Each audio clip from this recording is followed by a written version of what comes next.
আমরা শুনবো স্বামী দুর্গাত্মানন্দজির কাছ থেকে। তোমাদের প্রোগ্রামের দিকে তাকাও তো, কি লেখা আছে?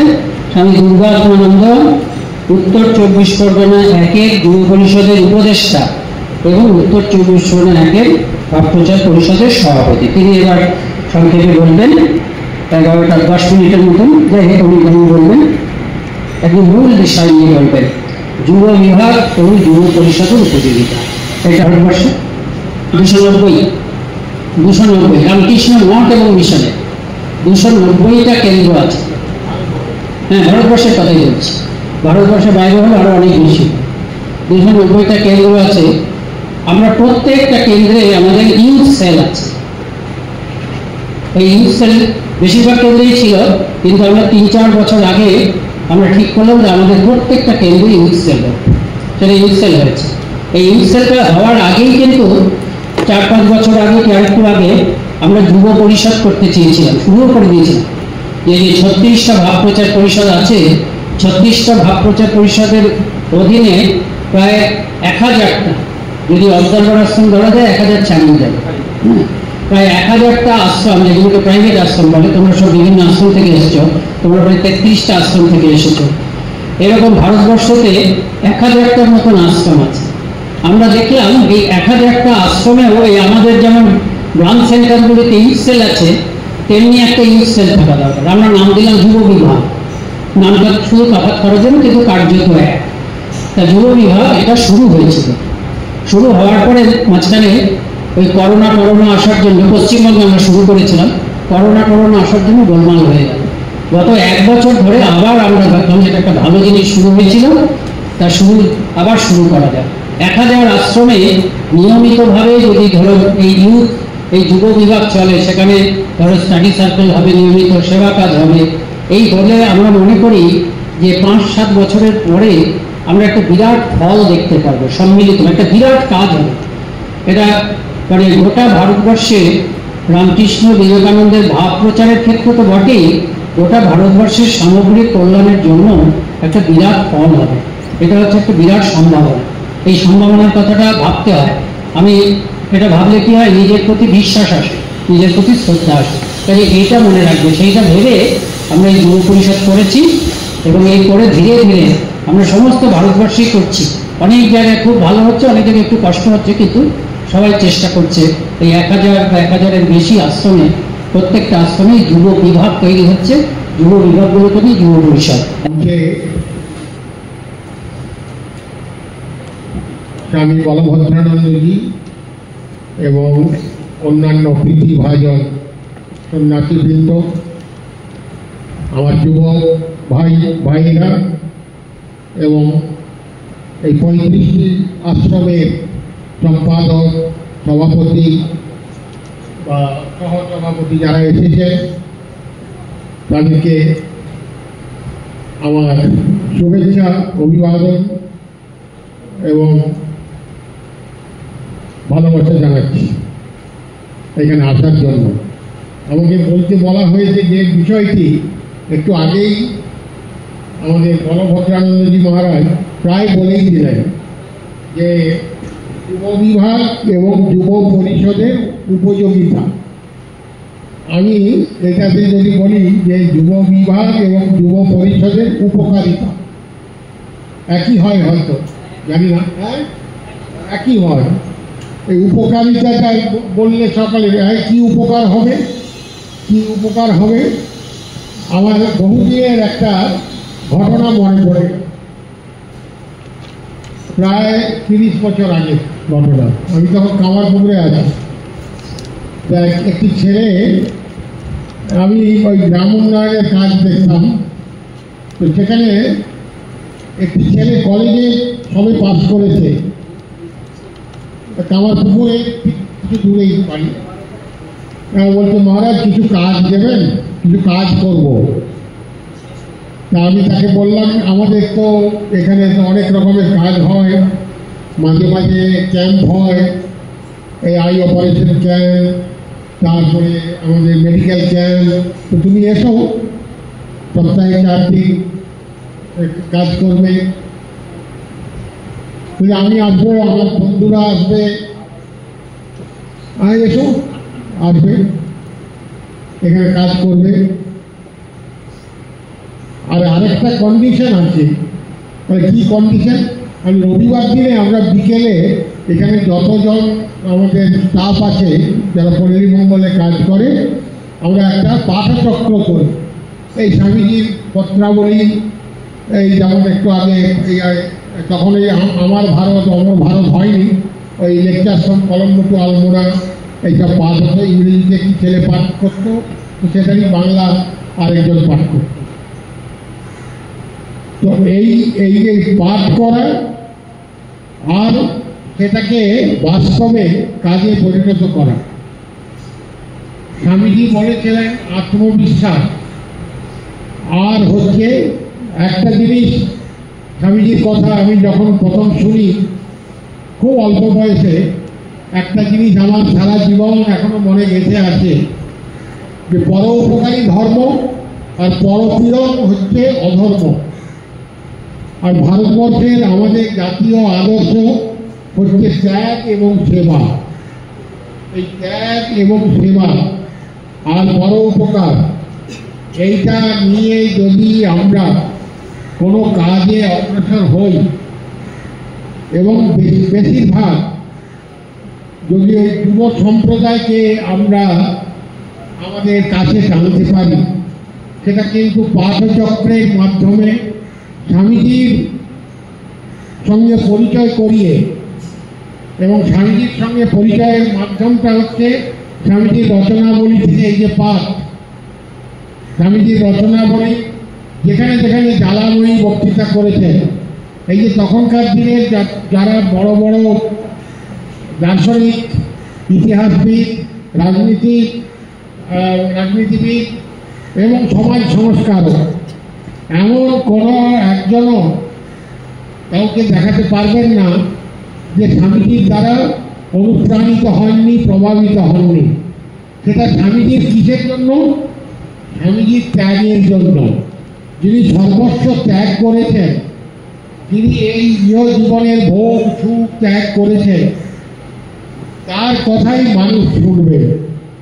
আমরা কথামৃত পাঠ করি, আমাদের নিত্য পাঠ্য কথামৃত। সেখানে ঠাকুর বলছেন যে ত্যাগ না হলে তোমার উপদেশ, তুমি যদি ত্যাগী না হও, তোমার উপদেশ কেউ শুনবে না, কেউ শুনবে না। ঠাকুরের কত উদাহরণ আছে, কত দৃষ্টান্ত দিয়েছে। একজন কবিরাজ, সে বললো যে ঠিক আছে ওষুধ টষুধ তো দিলাম, বলে পথ্যর কথা, বলে আজকে বলবো না, কালকে বলবো। পরের দিনে এসেছে, বলে দেখো গুড় ফুড় খাবে না, বলে গুড় খাবো না, এইটা তো আপনি গতকালই বলে দিতে পারছেন। বলে গতকালকে আমার ঘরে এখানে গুড়ের নাকড়ি ছিল, মানে জ্বালা হাঁড়ি কলসি, সেই জন্য আমি ওই যদি নিজে আচরণটা ঠিক করি আর নিজে যদি অন্য আচরণ করি আর লোককে যদি উপদেশ দিই, তাহলে কেউ শুনবে না, হাসির খোরাক হয়ে যাবে। এই যুব বিভাগ বা এই যুব আমাদের যে এই যে আমাদের যুব পরিষদ, এই যে নূতন আমাদের বলভদ্রানন্দজি মহারাজ বললেন যে যুব পরিষদ গঠন হয়েছে, 1000 আশ্রমের মধ্যে যুব বিভাগ কাজ করছে, যুব পরিষদ গঠন হয়েছে। এর একটা ভালো দিক, এই যে এখন অনেকেই একটু ঘাবড়ে যাচ্ছে পাঠ করতে, নানা রকমভাবে একটু আটকে যাচ্ছে, পরিচয় নেই। কিন্তু আমি বলবো, ওই যেমন বলে না গাইতে গাইতেই গায়েন, বাজাতে বাজাতেই বায়েন, একটা গ্রাম্য কথা আছে যে আর একদিনে তো সব শেখা যায় না। আস্তে আস্তে যদি এই চর্চাটা যদি থাকে, স্বামী শুদ্ধানন্দজি শিলামূর্তি, স্বামী বিবেকানন্দের একজন খুব মানে কি বলবো, একজন খুব গুণী এবং বিদ্বান শিষ্য। তিনি এই শারদ মহারাজ স্বামী শারদানন্দজির পরে জেনারেল সেক্রেটারি হয়েছিলেন। তিনি বলতেন চর্চা, সবসময় চর্চা। আমি একজন খুব প্রাচীন সন্ন্যাসীর মুখে শুনেছিলাম, তিনি শুদ্ধানন্দ মহারাজের কাছে থাকতেন। তিনি যুবকদের খুব ভালোবাসতেন, যুবকদের ইন্সপায়ার করতেন, বিশেষ করে লেখাপড়া, পড়াশুনো, অর্থাৎ স্বামীজির বই, শাস্ত্রাদি অধ্যয়ন এইখানে শুদ্ধানন্দ মহারাজ সকলকে খুব ইন্সপায়ার করতেন এবং স্বামীজির এই যে বিরাট একটা আত্মবিশ্বাস, বল, বীর্য এইরকম তাদের মধ্যে যে দেখা যেত, স্বামী শুদ্ধানন্দজি, বিবেকানন্দজি, বিশেষ করে শুদ্ধানন্দজি নিজে স্বামীজির রচনা বাংলা ইংরেজি থেকে বাংলা করেছেন। স্বামীজির যে সন্ন্যাসীর চিঠি ইংরেজিতে লিখেছিলেন তিনি বাংলা করেছেন। এটা কি স্বামীজির ওই চর্চা করতে করতে করতে করতে তার মধ্যে একটা আত্মবিশ্বাস এবং একটা বল, বীর্য বেরিয়ে এসেছে যে হ্যাঁ, স্বামীজি আমাকে অনুপ্রাণিত করেছে, স্বামীজি আমাকে উদ্বুদ্ধ করেছেন। এই একটা কিছু পড়তে পড়তে পড়তে পড়তে স্বামীজির বাণী, স্বামীজির রচনা আমরা যদি পড়ি, তখন আমি একজন আমাদেরই সমবয়সী একজন তখন ব্রহ্মচারী ছিলেন, একজন মহারাজকে বলছেন, মহারাজ আমাদের তো এখন বয়স তো 30-এর নিচে, এখন এই স্বামীজির বই পড়ার পরে বুঝলেন একটা কি অবস্থা, যে স্বামীজির বই পড়ার পরে আর কোনো বই ভালো লাগছে না, কোনো বই পড়তে ভালো লাগে না। তো সেই মহারাজ উনি খুব পণ্ডিত সাধু ছিলেন, তিনি বলছেন আর একটা কি জানো কথা, স্বামীজির বই পড়ার পরে যদি তুমি সিরিয়াসলি পড়াশুনো করো, যতটুকুনি পড়ো, চুপ করে বসে থাকতে পারবে না, কিছু না কিছু কাজ করতে, কিছু না কিছু কাজ করবে, কিছু না কিছু কাজ তোমাকে করিয়েই দেবে স্বামীজি। আমরা এখানে যারা আমার যুবক ভাইয়েরা এসেছেন, আমার দৃঢ় বিশ্বাস ওই স্বামীজির ভাবে আদর্শে উদ্বুদ্ধ হয়ে তারা এখন হয়তো একটু আস্তে আস্তে হাঁটি হাঁটি পা পা করে 3 বছর 4 বছর, একদিন কিন্তু এরাই পথ দেখাবে। স্বামীজিকে ইন্সপায়ার করেছিলেন ঠাকুর। ঠাকুর ওই ছাদে, কুঠিবাড়ির ছাদে যখন আরতি হতো মা কালীর মন্দিরে, তখন উনি ডাকতেন, কে কোথায় আছিস তোরা আয়নে। স্বামীজি বা তার গুরু ভাইরা এই তারা সকলেই যুবক ছিলেন, ঠাকুরের এই আবাহনে তারা এসেছিলেন। এখনো ঠাকুর ডাকতেন, তোরা কে কোথায় আছিস আয়। ঠাকুরের কাজ, স্বামীজির কাজ, দেশের কাজ, জগতের কাজ। জগৎ ভারতবর্ষের দিকে তাকিয়ে আছে। ভারতের ত্যাগ, ভারতের এই যে অফুরন্ত এই আধ্যাত্মিক শক্তি, ভারতের এই যে সততা, সত্যনিষ্ঠা, এই সমস্তই যুবকদের মধ্যে, যুবকরা যদি উদ্বুদ্ধ হয়, একমাত্র রাস্তা, একমাত্র আদর্শ স্বামীজির দেখানো পথ। সেই দেখানো পথ প্রথমে আত্মবিশ্বাসী হতে হবে। আমরা বলি নাস্তিক, অমুক নাস্তিক, তমুক নাস্তিক, যে নিজেকে বিশ্বাস করে না সেই নাস্তিক, ঈশ্বরকে বিশ্বাস করে না প্রাচীন ধর্ম বলতো সেই নাস্তিক, কিন্তু যে নিজেকে বিশ্বাস করে না সেই নাস্তিক। আমরা যদি নিজেকে বিশ্বাস করি, আমাদের মধ্যে এই যুবকরা আর হচ্ছে পরস্পরের ভাব গ্রহণ। 10 জন যুবক থাকলে কি হয়, প্রথমে ওই খেলাধুলো, সিনেমা ইত্যাদি নিয়ে আড্ডা হয়, কিন্তু স্বামীজির একটা যদি আলোচনা হয়, ট্রেনে যেতে যেতে, বাসে যেতে যেতে, গাড়িতে যেতে যেতে, কোনো একটা কথা নিয়ে যদি স্বামীজির কোনো একটা 2 লাইনের কথা, 2 লাইনের বাণী নিয়ে যদি আমরা আলোচনা করতে শুরু করি, ভাবগ্রাহী জনার্দন, ভাবিলে ভাবে উদয় হয়, ঠাকুর বলেছেন, তাহলে কিন্তু আমরা সত্যিকারের মানুষ হতে হবে, মানুষ হতে হবে।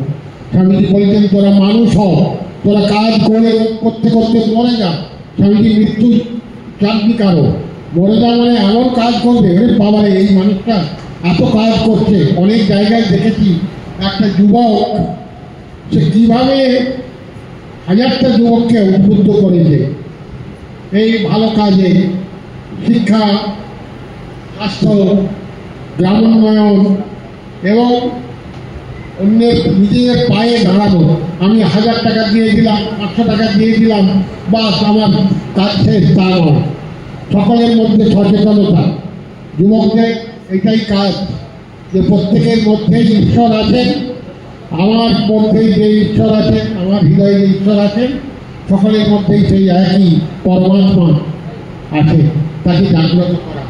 Each soul is potentially divine, যদি আমরা মনে করি each is great in is own place, Swamiji বারবার বলেছে, সেইটাই যদি আমরা বাস্তবে রূপায়ণ করি তাহলে কিন্তু যুব পরিষদের মধ্যেই আর এই যুবকরাই অর্থাৎ ওই 16 থেকে 30-এর মধ্যে যারা আছে তারাই কিন্তু এই বাস্তব কাজ করবে। সে শিক্ষকই হোক বা যে কোনো সমাজ সংস্কারী হোক, সমাজসেবকই হোক, যে কোনোভাবেই হোক, তারাই। আর সবচেয়ে যেটা শেষে বলি, চরিত্রবল হচ্ছে বড় বল। আমার যদি সততা, চরিত্রবান হও, আত্মবিশ্বাসী হও, তাহলে কিন্তু সব পাহাড় পর্বত সব অতিক্রম করবে, সব কিছুই আমাদের কাছে তুচ্ছ হয়ে যাবে। ওই জীবন মরণ সব কিছু তুচ্ছ হয়ে যাবে। আর স্বামীজি আমাদের সহায় হবে। স্বামীজি, আমরা যদি 1 পা এগিয়ে যাই, স্বামীজি আমাদের হাতে ধরে 10 পা এগিয়ে যাবেন সামনের দিকে। ওই চরৈবতী বলছেন, বি অ্যান্ড মেক, নিজে আমরা ভালো হব, অপরকেও ভালো করার সাহায্য করব, এটাই উপকারিত। কাজে যুব বিভাগ এবং যুব প্রচার, যুব পরিষদ, আমার মতে গ্রামে গ্রামে পাঠচক্রের মাধ্যমে এটা যদি শুরু হয়, বলভদ্রানন্দজির কাছে আমার আবেদন যে প্রতিটি গ্রামে, বিভিন্ন গ্রামে যারা স্বামীজির নাম শোনেনি, তাদের ওই যুবকরা যদি স্কুলে গিয়ে বা কলেজে গিয়ে, আজকাল যে কিছু স্বামীজির বই দেওয়া, স্বামীজির অন্তত বছরে একটা এরকম কলেজে গিয়ে যুব সম্মেলন বা যুবক, আমরা আমাদের এই আশ্রম থেকে বিভিন্ন ভাব প্রচার পরিষদের যেসব সদস্য আশ্রম আছে, সেখানকার কিছু ছেলেদের নিয়ে আমরা যুবকদের একটা পাঠচক্রের মাধ্যমে আমাদের একজন সাধু যায়, মাসে একবার করে এক একটা জায়গায় হয়। তাতে প্রথম ওই দু চারজন করে হতো, এখন একটু করে বাড়ছে। আমার বিশ্বাস আস্তে আস্তে আরও হবে। আর সবাই যদি এই চেষ্টা আমরা করি, তাহলে কিন্তু ওই যে স্বপ্ন স্বামীজি দেখেছিলেন, ঠাকুর দেখেছিলেন, আর ঠাকুরের সন্তানরা সবাই দেখেছিলেন, সেটা কিন্তু বাস্তবে রূপ নেবে এবং বড় কাজ এর মধ্যেই হবে। সকলকে আবার ধন্যবাদ এবং নমস্কার জানিয়ে আমার প্রেসিডেন্ট দক্ষিণেশ্বর মঠের অধ্যক্ষ স্বামী ঈশ্বরব্রতানন্দজি বলবেন। মন দিয়ে তো শুনতেই হবে, এটা খুব গুরুত্বপূর্ণ। বলছেন যে সদস্য আশ্রমগুলির যুব বিভাগই যুব পরিষদের ভিত্তি এবং আশ্রমগুলির সভাপতি ও সম্পাদকের যুব বিভাগ বিষয়ে দায়িত্ব, মানে গোটা ব্যাপারটাই আছে। স্বামী ঈশ্বরব্রতানন্দ।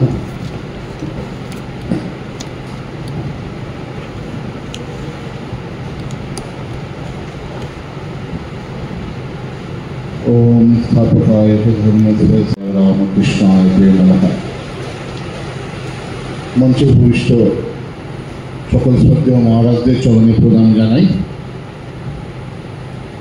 এখানে ব্রহ্মচারী মহারাজ এসেছেন, ওনার উদ্দেশ্যে প্রীতি শুভেচ্ছা। আর আপনারা যারা আজকে অনুষ্ঠানে এসেছেন সবাইকে স্বাগতম জানাই। তাহলে আমাদের যে সাবজেক্ট ম্যাটার রয়েছে, আমি সেটাকে একটু ইলাবোরেট করার চেষ্টা করব। যেখানে রয়েছে যুব বিভাগী যুব পরিষদের ভিত্তি ও আশ্রমগুলির সভাপতি ও সম্পাদকের যুব বিভাগ বিষয়ে দায়িত্ব। মহারাজ অলরেডি এটা ইন্ট্রোডিউস করে দিয়েছেন। তাহলে এই যে প্রত্যেক আশ্রমগুলিতে এক একটা ইউনিট রয়েছে এবং এই ইউনিটগুলো এক একটিকে আমরা বলছি যুব বিভাগ। এই যুব বিভাগগুলো এ বি সি ডি যে আশ্রমগুলো রয়েছে সেগুলো কিউমুলেটিভ ওয়েতে একসাথে যুব পরিষদ গঠন করছে। তাহলে আমরা যদি একটা বাঁধ ধরি, একটা বাঁধকে যদি আমি যুব পরিষদ ধরি, তাহলে বিভিন্ন শাখা নদী যেমন সেই বাঁধে জল নিয়ে আসছে, তাদের আমরা বলবো হচ্ছে যুব বিভাগ। তাহলে আপনারা স্বাভাবিকভাবেই বুঝতে পারছেন, যদি যুব বিভাগের সাপ্লাই ভালো না হয়, তার পারফরমেন্স ভালো না হয়, তাহলে যুব পরিষদ সেইভাবে পারফর্ম করতে পারবে না। যুব পরিষদ তখনই ভালো করে পারফর্ম করতে পারবে যখন সেখানে আশ্রমগুলি যুব পরিষদগুলোকে সেইভাবে সুদৃঢ় ভিত্তিতে তার মধ্যে সেই স্বামীজির ভাব প্রবেশ করাতে পারছে। আরেকটা জিনিস আপনাকে লং টার্ম বলে দিচ্ছি, সেটা আরেকটা হচ্ছে আমরা ভাবপ্রচারের আশ্রমগুলিতে আরেকটা জিনিস দেখি, এই যুব পরিষদের আরেকটা আশীর্বাদ হয়ে এসছে। কিরকম? বিভিন্ন সময় আশ্রমে দেখা যায় যে এক সময় আশ্রমটি খুব ভালো চলছে, আশ্রমের সম্পাদক সবাই ভাবের মানুষ, হঠাৎ করে দেখা গেল এই আশ্রমগুলিতে কোনো কারণে বা শারীরিক অবনতির কারণে ওনারা সরে দাঁড়াবেন, কিন্তু কে ব্যাটনটা এরপরে নেবে তারা তখন খুঁজে বেড়াচ্ছে। এবং এই ফাঁকে কিছু স্বার্থান্বেষী লোক, কিছু রাজনৈতিক লোক তারা এসে আশ্রমগুলি অনেক সময় দখল করে নেয়। কারণ এই যে একটি আশ্রমের পরিচালন সমিতি রয়েছে যেখানে ঠাকুর মা স্বামীজির ভাবধারার মানুষ রয়েছে, হঠাৎ করে তাদের বয়স যখন হয়ে যাচ্ছে তারপরে যখন কেউ তৈরি থাকছে না। তাই এটা আমাদের সবার মাথায় রাখতে হবে যে আমরা যেমন আশ্রমকে আজকে ভালোবাসছি, সেইভাবে ভবিষ্যৎকে আশ্রমকে ভালোবাসার লোকদেরও আমাদের তৈরি করে যেতে হবে। এখন একটা কথা হচ্ছে যে আপনারা যারা বিভিন্নভাবে ঠাকুরমা স্বামীজিকে জেনেছিলেন, আপনাদের ওয়ে ছিল ইন্ডিভিজুয়াল ওপর। আপনারা কেউ ঠাকুরমা স্বামীজির সম্পর্কে জেনেছেন, কেউ ছিল আমাদের কোনো আশ্রমের সাথে যুক্ত ছিলেন। এইভাবে আপনারা সেই ভাব নিয়ে গিয়ে আপনাদের আশ্রম থেকে এগুলো শিখে সেই আশ্রমের হাল ধরেছিলেন। কিন্তু এই যুব বিভাগে এখন এটা কি, এটা আস্তে আস্তে একটা স্ট্রাকচার নিচ্ছে। সেই স্ট্রাকচার কি, যেখানে রেগুলারলি যুবকরা আসবে, তারা এসে স্বামীজিকে ভালোবাসা, ঠাকুরকে ভালোবাসা, মাকে ভালোবাসা শিখবে। That is the basic principal. যে এই আশ্রমে যদি আমাদের কাছে এই ক্ল্যারিটিটা না থাকে যে যুব পরিষদের এই যুব বিভাগগুলোকে আমরা কি করে আমরা সাবলীল করতে পারবো, তার পেছনের ব্যাকগ্রাউন্ডটা যদি না জানা থাকে তাহলে কিন্তু আমাদের উদ্দেশ্যটা স্থাপিত হবে না। আর সেই বেসিক জিনিসটা হচ্ছে ঠাকুর মা স্বামীজিকে ভালোবাসার জায়গাটা তৈরি করা। তো ঠাকুর মা স্বামীজির ভালোবাসার বোধ হয়ে আছে, একটা আছে সেটা হচ্ছে পার্সোনাল লাইফ। তো আমি সমানে বলে যাচ্ছি ঠাকুরের কথা, স্বামীজির কথা, সর্দার হতো সিরদার, কিন্তু আমি নিজে সংগঠনের প্রধান হয়ে আমি যুবকদের জায়গা দিচ্ছি না, তাদের ওপিনিয়ন দিচ্ছি না, তাদের সেই অনুযায়ী অর্গানাইজেশন বা আশ্রম চালানোর ক্ষেত্রে তাদের যে মন্তব্য শোনা সেটুকু জায়গা রাখছি না, সেটা করলে হবে না। তাহলে কি হয়ে গেল যে প্র্যাকটিক্যালি আমি যে কথা প্রিচ করছি সেই কথা প্র্যাকটিস হচ্ছে না। এটা অনেক সময় আমরা দেখছি আশ্রমে হচ্ছে যে এই নতুন সিস্টেমের ট্রানজিশনে এনাদের বুঝতে অসুবিধা হচ্ছে।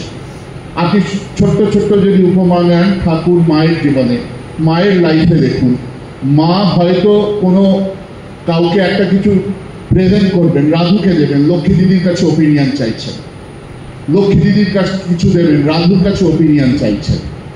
সেরকম আপনারা যে ডিসিশন নেবেন সেই ডিসিশনে তাদের আপনারা অ্যাসোসিয়েট করুন এবং তাদের সাথে লজিক্যালি কনফ্রন্ট করুন। এরকম না, লজিক্যালি কনফ্রন্ট করা মানে এই নয় যে আমি তোমার এই, তুমি যদি এইটা করো এই জন্য এটা হবে, এটার এই অসুবিধা হতে পারে, আর তাকে এরকম না তোমার কথা শোনা হবে না, এরকম করলে কিন্তু হবে না। আমাদের এইটা মঠে আমাদের এইটাই শিখেছি, আমাদের থেকে সব সিনিয়র সাধু মহারাজরা আমাদের কাছে কিন্তু এইভাবে আমাদের শিক্ষিত করে তুলেছেন। তাহলে আমি যেটা বললাম, দুটো অ্যাসপেক্ট আপনাদের মাথায় রাখতে হবে। একটা হচ্ছে এই যুব বিভাগগুলোকে, একটা হচ্ছে পার্সোনাল লাইফ আপনাদের দেখাতে হবে যে আমরা তাদের জায়গা করে দিচ্ছি, আমরা তার ব্যাপারে খুব সিরিয়াস, এবং তাদের ওপিনিয়ন সিক করা, মিটিংয়ে তাদের পার্টিসিপেশনের করা, এবং অন্যান্য সময় তাদের সাথে লজিক্যালি ফ্রেন্ডলি এইভাবে মেশা। নাম্বার 2 হচ্ছে যেটা আমাদের ভেরি ইম্পর্টেন্ট, ঠাকুর বলছেন যদি না জানলি ভালোবাসবি কাকে। ঠাকুর মা স্বামীজিকে ভালোবাসা সেটা কি হবে, রামকৃষ্ণ বিবেকানন্দ লিটারেচার, যার একটা আইডিয়াস অলরেডি আমরা দিয়ে দিয়েছি। তাছাড়া এটাকে রেগুলার করতে হবে, কারণ আমার এক্সপিরিয়েন্স আছে, এই জন্য বলছি। এখন অনলাইন হয়, আপনারা জানেন আমি 15 দিন পর পর স্বামী শিষ্য সংবাদ পাঠ করি, কিন্তু সেইগুলোতে আমি দেখছি পার্টিসিপেশন এতগুলো আশ্রমের 25 জন 30 জন আসছে। তো আমরা চাইব সেইখানে যত যুব পরিষদের সদস্য প্রত্যেকে গ্রুপে আসুক এবং 15 দিনের মধ্যে তারা যেন এসে এই পড়াশোনাগুলোর পার্টিসিপেট করে। যে অনলাইনে ক্লাস রাত 9:30টার সময় পার্টিসিপেট করতে পারছে না, তাকে আপনাদের একটু এনকারেজ করতে হবে, কারণ এই এনকারেজ করলে এরপরে তো আপনার আশ্রমে সে আসবে, আশ্রমে আসতে হবে, তাকে সেখানে এসে ক্লাস করতে হবে। তাহলে এরকম সিনসিয়ার কিছু আমাদের যুবকদের আমাদের কিন্তু এটা তৈরি করতে হবে এবং বিভিন্ন যে প্রোগ্রাম করা, যুব পরিষদের বিভিন্ন অনুষ্ঠান যেগুলো হবে সেইগুলোতে একটু এনকারেজ করতে হবে এবং আপনারা এগিয়ে এসে তাদের মোটিভেট করবেন, এনকারেজ করবেন এবং যেটা ভেরি ইম্পর্টেন্ট, এই পড়াশোনার কালচারটা করতে হবে। এই পড়াশোনার কালচারটা যদি আমরা আশ্রমগুলোতে না রাখি, তাহলে দেখবেন ওর মধ্যে মনোমালিন্য, অহংকার এইসব এসে এই কাজগুলো বন্ধ করে দেবে। তাই যে জায়গাগুলো আমরা বললাম, আবার সেটা বললাম, এটা দুটো আছে, একটা হচ্ছে লং টার্ম, একটা শর্ট টার্ম।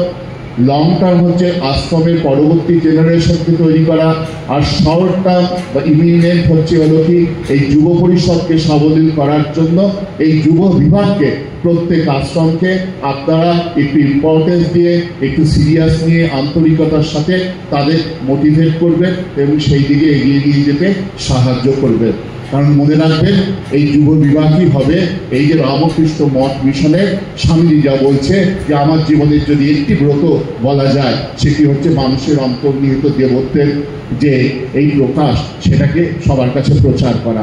তো যত এরা আইডিয়াল রিসিভার হতে পারবে, তারাই তখন মহারাজ যেটা বললেন, গ্রামে গ্রামে, শহরে শহরে গিয়ে তাদের জীবন দিয়ে তারা কি দেখাতে পারবেন।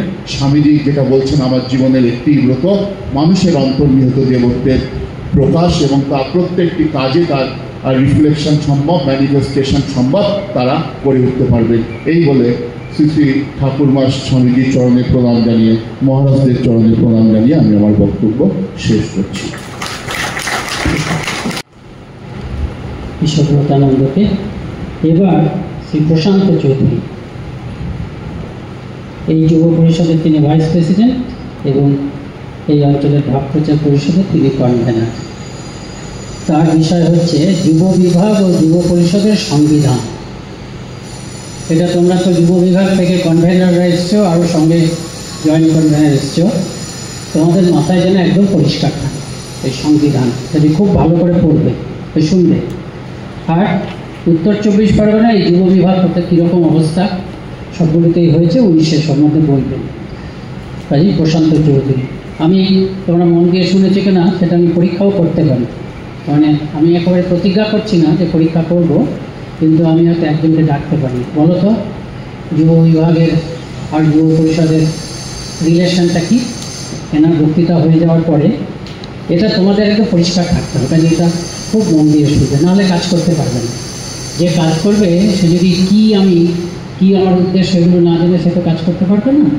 সেজন্য খুব ভালো করে শুনবে এবং বোঝার চেষ্টা করবে, না বুঝলে প্রসঙ্গ সময় থাকবে তখন জিজ্ঞেস করবে। শ্রী প্রশান্ত চৌধুরী এখন বলবে। যাদের নিয়ে আমাদের পথ চলা, সেই বিজ্ঞত্রয়ী শ্রী শ্রী ঠাকুর, শ্রী শ্রী মা ও স্বামীজির প্রতি আমার সাষ্টাঙ্গ প্রণাম নিবেদন করি।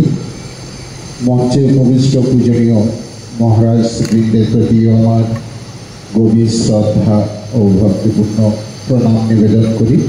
প্রণাম নিবেদন করি পূজনীয় অমিত মহারাজের প্রতি এবং অন্তরের অন্তঃস্থল থেকে গভীর ভালোবাসা নিবেদন করি। যারা যুব পরিষদের মূল সৈনিক বাঁদিকে বসে আছে, তোমাদের প্রতি এই নিবেদন। আর যারা এই যুব পরিষদের সৈনিকদের সর্বদা উৎসাহিত করে আসছেন, ডান দিকে বসে আছেন কর্ণধার বিভিন্ন আশ্রমগুলি, আপনাদের প্রতি আমার আন্তরিক প্রীতি, শুভেচ্ছা ও নমস্কার।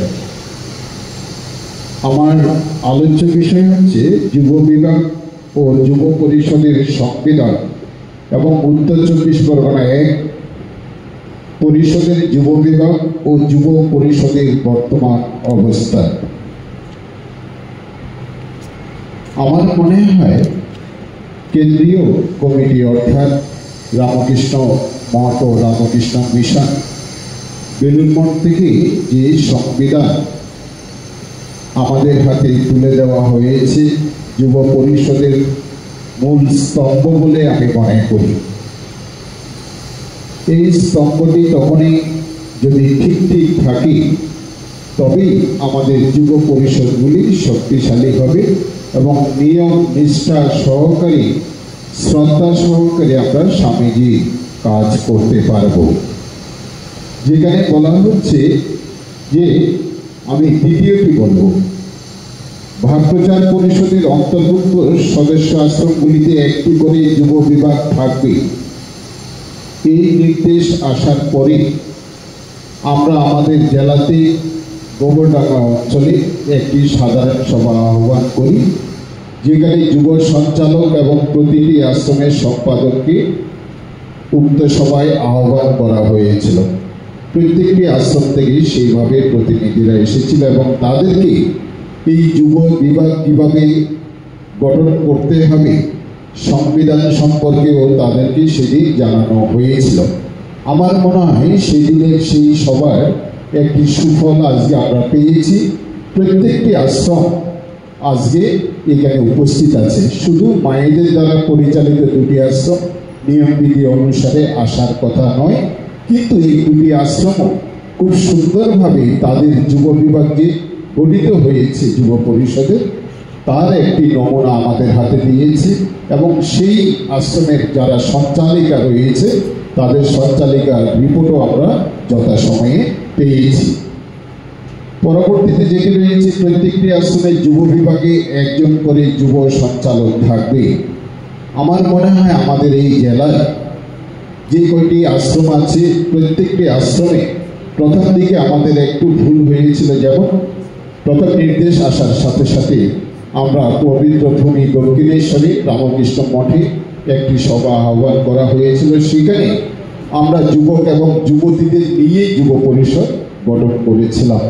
পরবর্তীতে পূজনীয় শ্রীমৎ স্বামী বলভদ্রানন্দজি মহারাজের উপদেশ অনুসারে আমরা সেটিকে আবার আলাদা করে সেখানে যুবতীদের বাদ রেখে যুবকদের নিয়ে যেন এই যুব বিভাগ গঠিত হয় সেটি সারা জেলা জুড়ে কর্মকর্তাদের বুঝিয়ে দেওয়া হয়েছে এবং সেইভাবে এই প্রতিটি আশ্রমে যুব বিভাগ গঠিত হওয়ার পর থেকে কার্যসূচিও সেভাবে যথারীতি চলছে এবং সেখানে যেটি একটি বয়সের সীমা নির্ধারণ করে দেওয়া হয়েছে সেটিও যথারীতি চলছে।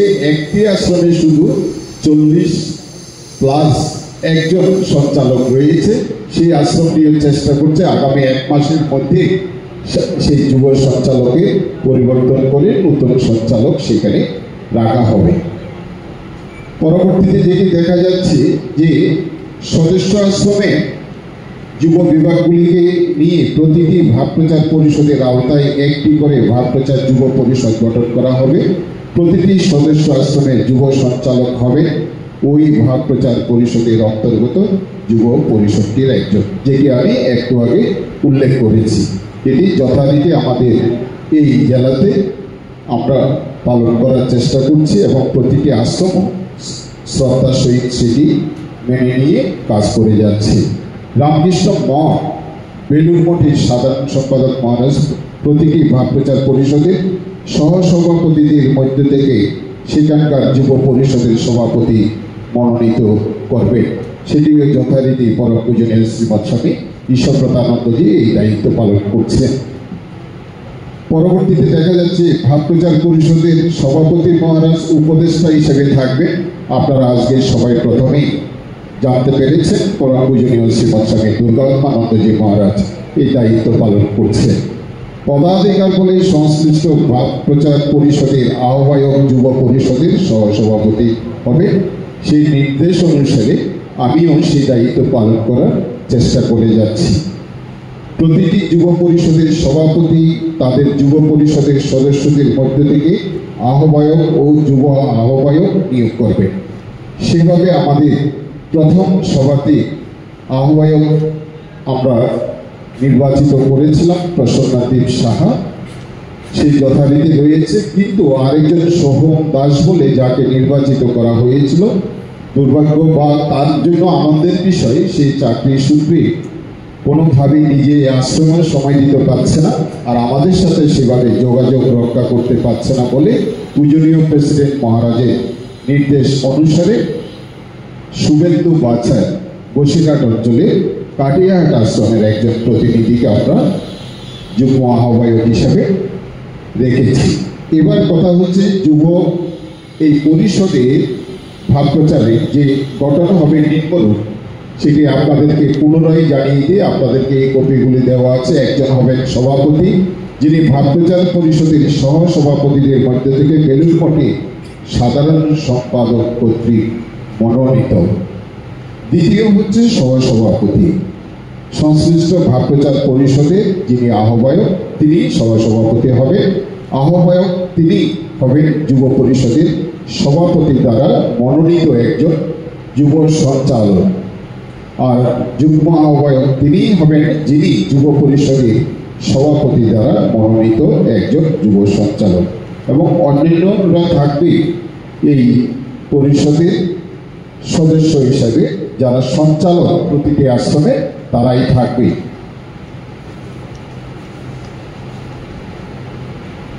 যুব বিভাগের কার্যবিবরণী সেটি আমাদের প্রেসিডেন্ট যিনি রয়েছেন পূজনীয় শ্রীমৎ স্বামী ঈশ্বরপ্রতানন্দজি মহারাজ যথারীতি বছরের শেষে একটি রিপোর্ট দেওয়ার কথা আছে, তিনি সেটি অবশ্যই পালন করবেন।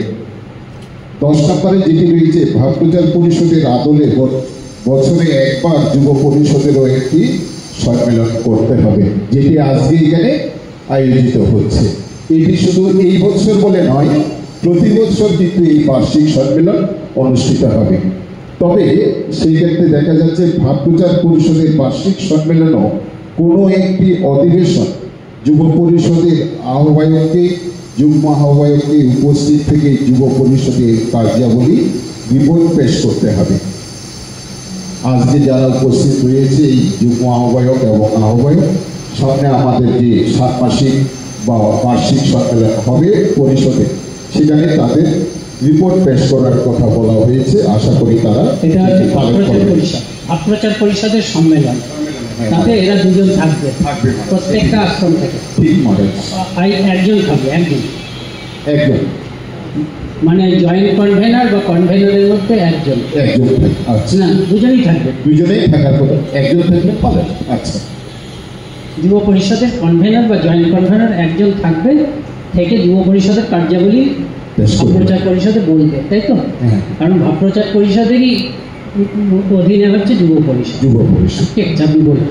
11 নম্বরে যেটি রয়েছে যুব পরিষদের বার্ষিক সম্মেলনটি রামকৃষ্ণ মঠ ও রামকৃষ্ণ মিশনের কোনো একটি শাখা কেন্দ্রে হওয়া বাঞ্ছনীয়, যেটি যেমন আজকে আমরা আমাদের এই উত্তর 24 পরগনা জেলার রামকৃষ্ণ মঠ বামনমুড়াতে অনুষ্ঠিত হচ্ছে।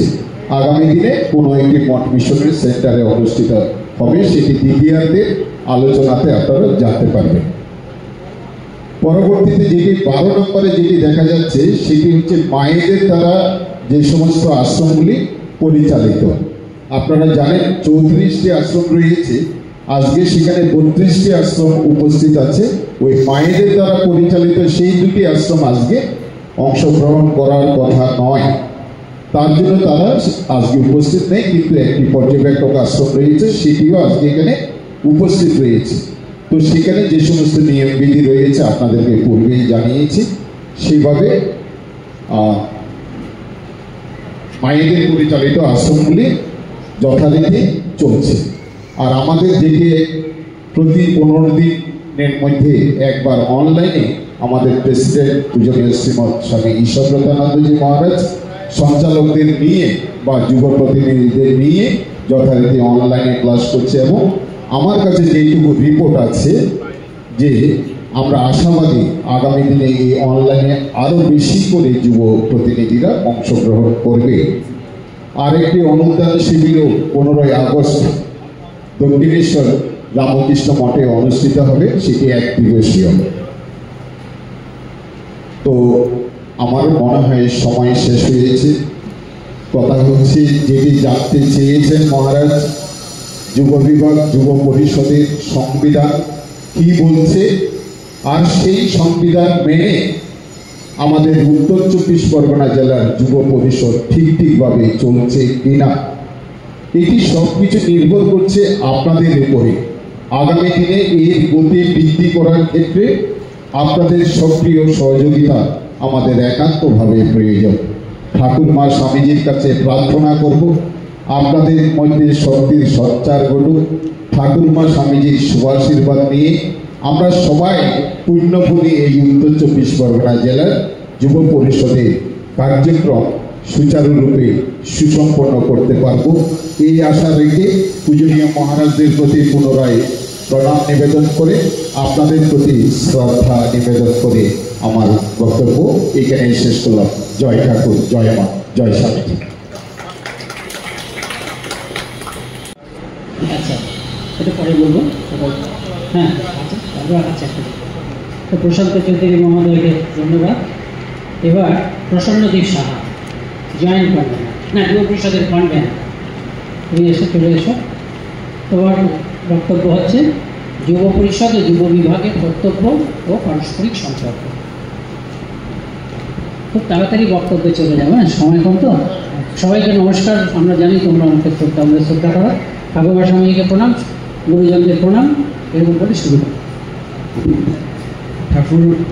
ঠাকুর মা স্বামীজির চরণে প্রণাম জানাই, সমস্ত মহারাজদের চরণে প্রণাম, সমস্ত সভাপতি সম্পাদক মহোদয়কে প্রণাম এবং সমস্ত যুব সঞ্চালক ও যুব প্রতিনিধিদের আন্তরিক শুভেচ্ছা জানাই।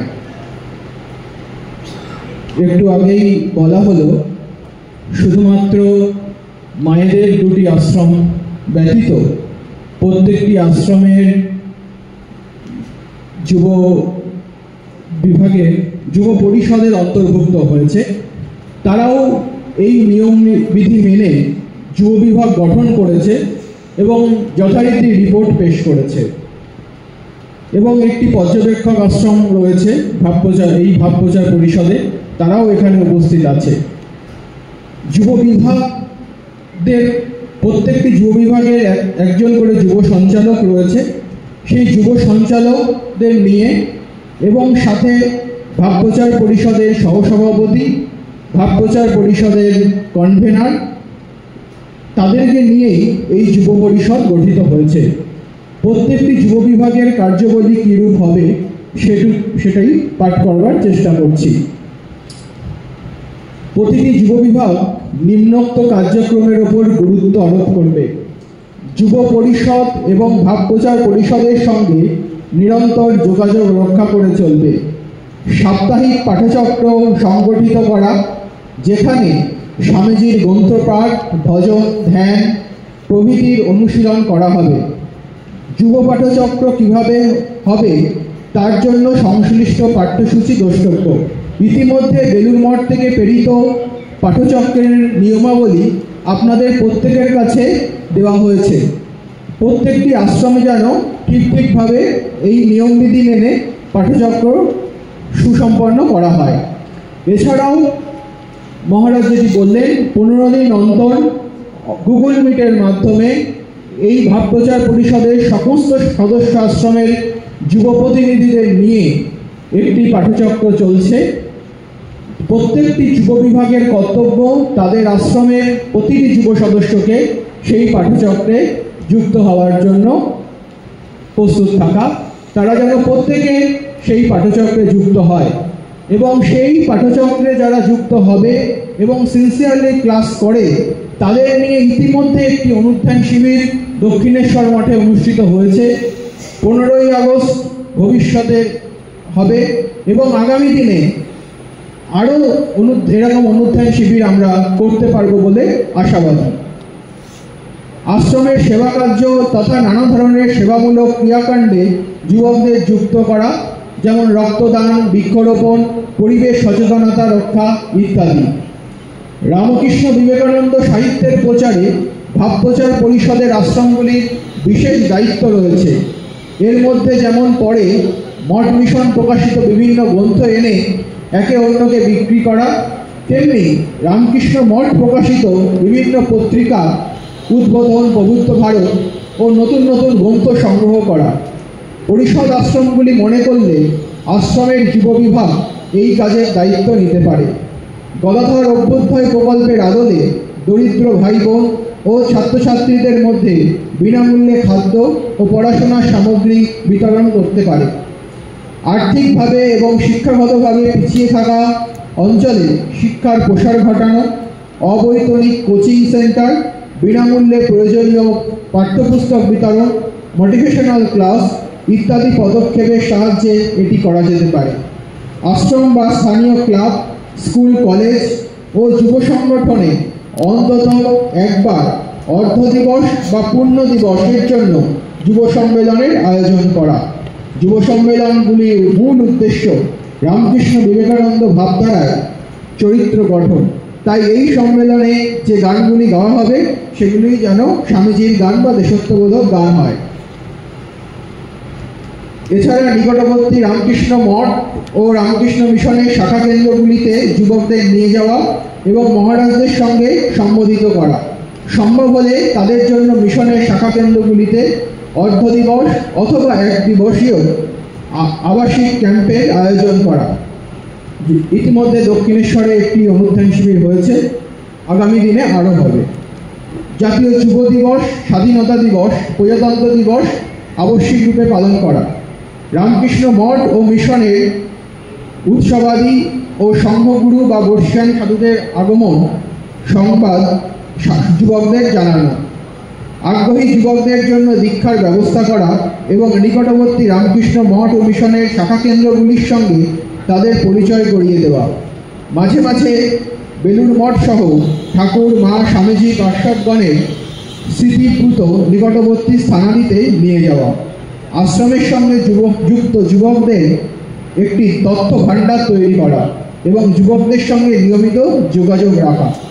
যুব বিভাগ ইচ্ছা করলে অতিরিক্ত সেবা কাজ করতে পারবে, তবে আশ্রম পরিচালনা সমিতি ক্ষেত্রে আশ্রমের আদর্শ ও আর্থিক সামর্থ্যের সাথে বিরোধ না হলে এই কাজের অনুমোদন পাবে।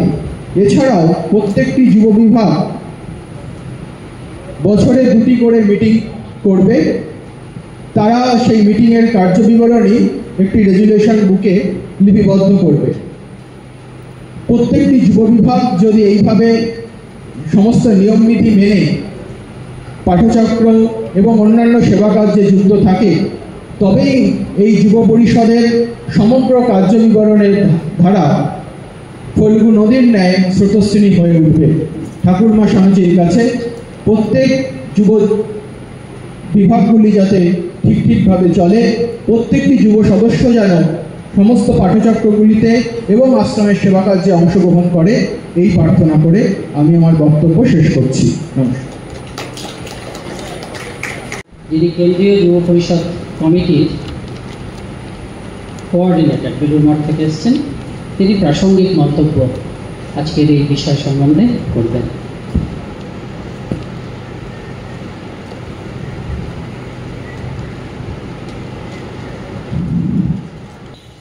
यस्य बीजेन कृतेन वयं च भुवनानि च रामकृष्णं सदा वन्दे सर्वं स्वतन्त्रमीश्वरम्।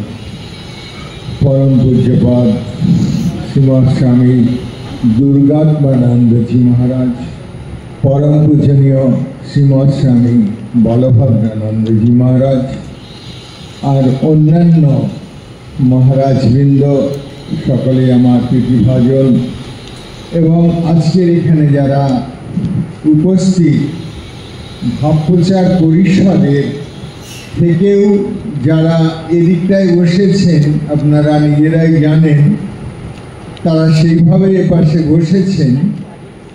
এটা যুব বিভাগ, যুব পরিষদ, কিন্তু এই দুটো ঠিক এইরকমই প্যারালাল একটা বডি, কিন্তু তার মধ্যে যেন আমরা কাজের ভাগ করে নিয়েছি। এই প্রথম দেখলাম এক জায়গাতে এই দুটোকে একটু চিহ্নিত করে রেখেছেন আপনারা, খুব ভালো লাগলো এটা। এতদিন আমরা একটাই জানতাম, ভাব প্রচার পরিষদ। রামকৃষ্ণ বিবেকানন্দ ভাব প্রচার পরিষদ। বিভিন্ন জেলা এবং কোনো কোনো জেলাকে একাধিক ভাগে ভাগ করে আমাদের ভাব প্রচার পরিষদ ছিল। তার মধ্যে 10 দফা কর্মসূচিতে একটি মাত্র পয়েন্ট ছিল যে এই যুব সমাজের মধ্যে ঠাকুরমা স্বামীজির, বিশেষত স্বামীজির ভাব প্রচারের জন্য ব্যবস্থা থাকবে। তাদেরকে আশ্রমে, সদস্য আশ্রমে নির্দিষ্ট কাজ এবং এই ভাবের সঙ্গে সংযুক্ত করার ব্যবস্থাটি থাকবে। এছাড়া গোলপাড় থেকে বহু বছর ধরে যুব সম্মেলন, সেইটি কোনো এরকম সদস্য আশ্রম শুধু করতো তা না, স্কুল, কলেজ, কোনো ইনস্টিটিউশন, অর্গানাইজেশন, তারা গোলপাড়ের সঙ্গে সংযুক্ত হয়ে কিছু স্থানীয় যুবক যুবতীকে সেই সম্মেলনে আনা হতো। কিন্তু আমাদের যে সদস্য আশ্রমগুলো ভাব প্রচারে, তাদের মধ্যে এই যুব সম্প্রদায়কে একত্রিত করা, যে স্বামীজি বারবার বলছেন, এবং আমাদের এই ভাব প্রচার পরিষদের যে কার্যধারার মধ্যে এদের ডিরেক্ট পার্টিসিপেশন, সক্রিয় ভূমিকা যেন আমরা দেখতে পাচ্ছিলাম না। এই সম্প্রতি এই ভাবনাটি থেকে সকলেই আপনাদের সমস্যার মধ্যে প্রথম সমস্যা বলতেন যুবকদের পাওয়া যায় না, যুব সম্প্রদায়ের কাউকে পাওয়া যায় না। অতএব আমাদের এই দায়িত্বটা আমরা আমৃত্যু ছাড়া যেন আমাদের এই পদগুলো আমাদেরই রাখতে হবে। পরবর্তী কাজের লোকের অভাব, সোজা কথা। সেটা কোথার থেকে আসবে? আমাদের প্রবীণ থেকে আসবে না, আমাদের থেকে নবীনদের মধ্যে থেকে আসবে। এই ভাবনা থেকে এই যুব বিভাগ প্রথম যে ভিত্তিটা পিরামিডের মতো ভাববেন। অনেক বারবার এই শব্দগুলো কানে খটমট খটমট করে সব ভুলিয়ে দিতে পারে। প্রথম কয়েক মাস, 2-1 বছর আমরা আশা করছি যে আপনাদের অনেকেই এই জিনিসগুলোতে একটু ধাক্কা খেতে পারেন, তাতে কিছু না। খুব সহজে আমি আবার সেই প্রায় সবাই সেইগুলোর মধ্যে কেউ কেউ বিশেষ বিশেষ দিকটি আলোচনা করবে। আমাদের সময় খুব সংক্ষেপ। আমি যেটি বলবো সেটি হচ্ছে, প্রথমে আবার স্মরণ করিয়ে দেব, প্রথমে যেন এই পাদদেশে আছে যে কটা আমাদের ভাব প্রচার পরিষদের সদস্য আশ্রম। এবার সেই সদস্য আশ্রমের মধ্যেই এইরকম একটি গুটিগত যুব সম্প্রদায়ের যুবক এবং যুবতী, ওইখানে যুবক এবং যুবতী তারা স্বামীজির ভাবে চর্চা করবে। এবারে কি কি চর্চা করবে? অনেক সংবিধানে আপনারা পেয়ে যাচ্ছেন। যে কয়জন আমাদের এর মধ্যে পাঠচক্র বলি, আমাদের সেবামূলক কাজ বলি, অর্থাৎ যুব বিভাগের সদস্য, একটা ছোট খাতা রাখা, যেদিনে আমরা বসতে পারছি তারিখটি লেখা, যারা যারা আসছি সেই দিনে উপস্থিত থাকছি তারা একটা সিগনেচার করবে। এটা একটা অ্যাভারেজ হয়ে যাবে। একজনই হয়তো সব কটায় পারলো না, তাতেও কিছু না। মাসে যে কটা হলো, 12 মাসে যে কটা হলো, সব কটাতেও দেখা যাবে যে কিছু জন মোটামুটি রেগুলার, কিছু একটু কম, আর কিছু আরেকটু কম। এই রকম 3টে ভাগে দেখা যাবে, তাতে কিছু না। আমাদের ওটা চলবে একটা যুব বিভাগ হিসাবে। সেই যুব বিভাগের মধ্যে একজন, যাকে আমরা বলি প্রতিনিধিত্ব করবে যুব পরিষদের। এবারে একটু ওপরের তলায় আমরা যেন গেলাম। যেমন আমরা আমাদের জায়গাতে, গ্রামগুলোতে, স্থানীয় জায়গাতে প্রত্যেক মানুষই ভারতের জনগণ, তাদের মধ্যে যারা প্রাপ্তবয়স্ক বা ভোটাধিকার আছে তারা যেমন প্রথমে সেই রাজ্যের অ্যাসেম্বলির জন্য ভোট দেয়, সেই অ্যাসেম্বলিতে আমরা সবাই প্রতিনিধিত্ব করছি ওই একজন বিধায়কের মাধ্যমে। এই হচ্ছে হায়ারার্কি। আমরা প্রত্যেকেই ভোট দিচ্ছি, ওই বিধায়ক যিনি জিতছেন সেখান থেকে তিনি আমাদের বিধানসভায়, সে জেতা দলে হোক, সরকার দলে হোক, বিরোধী দলে হোক, আমার ভোটটি তারা পেয়ে ওখানে গেছেন।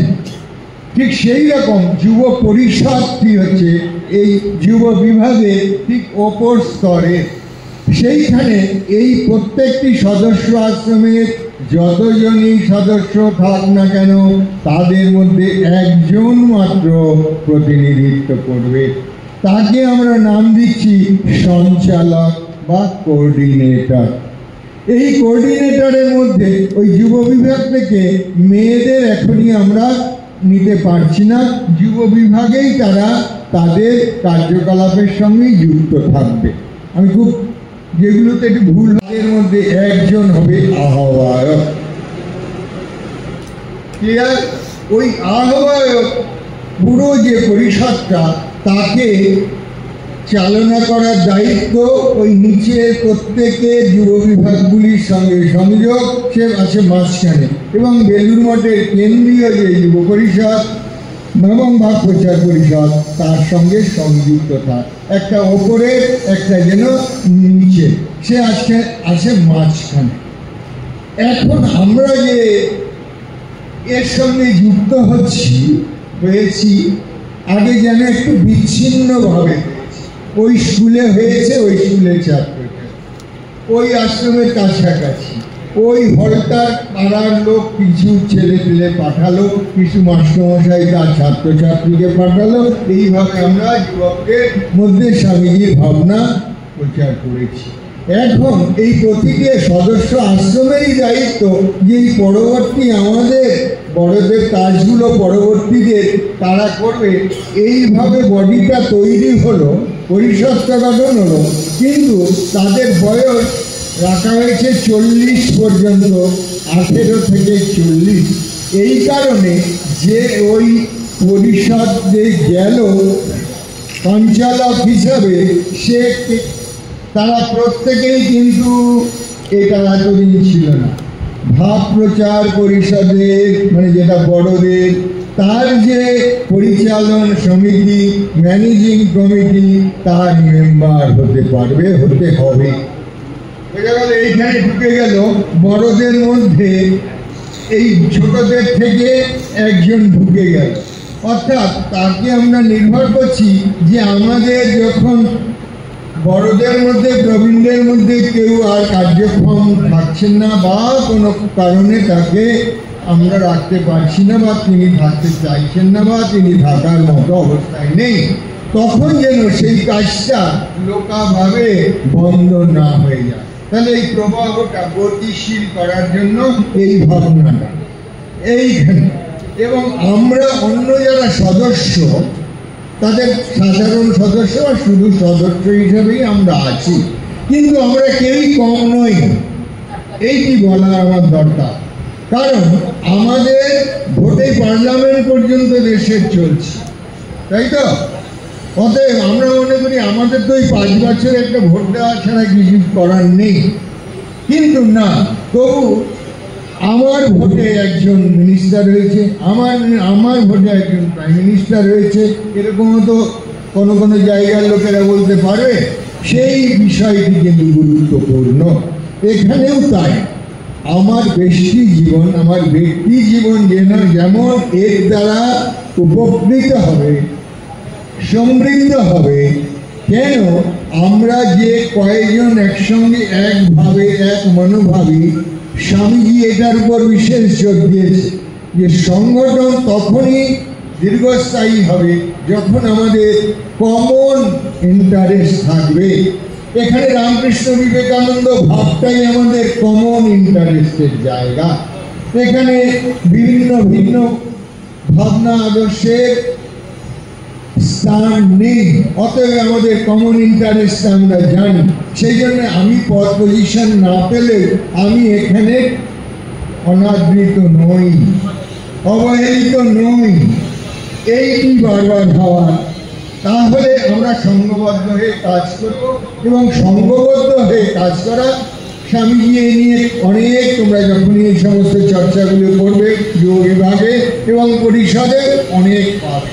আমি একটি ঘটনা, প্রকৃত ঘটনা উল্লেখ করব।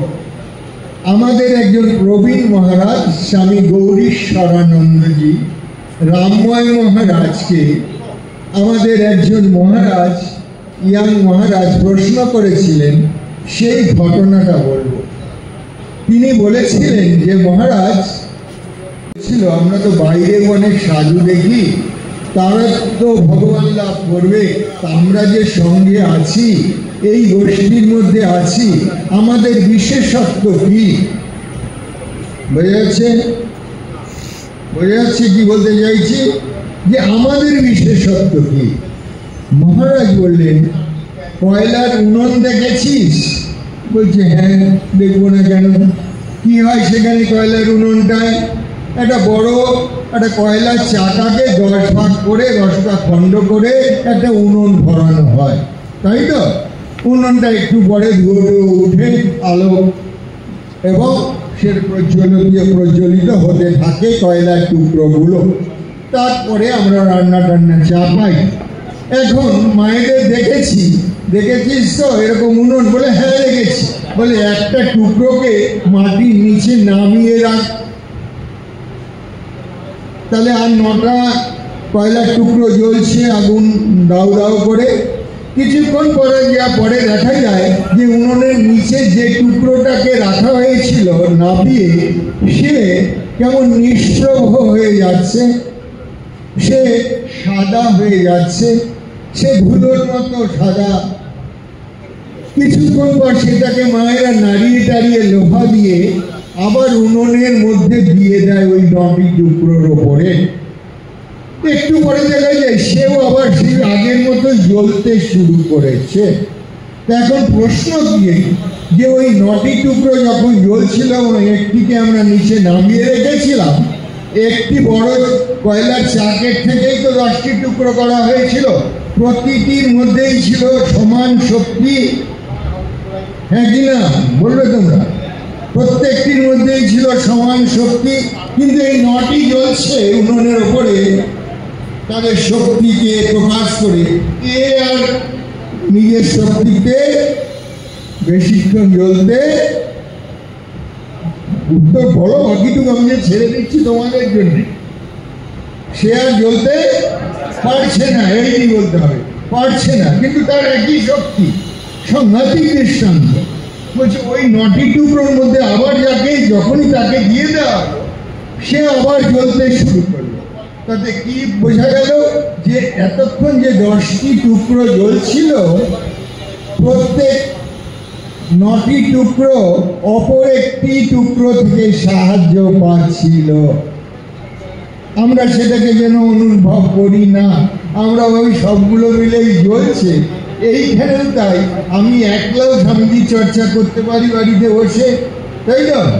সমাজ সেবা করতে পারি, দেশের সেবা করতে পারি, শিবজ্ঞানের যোগে জীবের সেবা করতে পারি।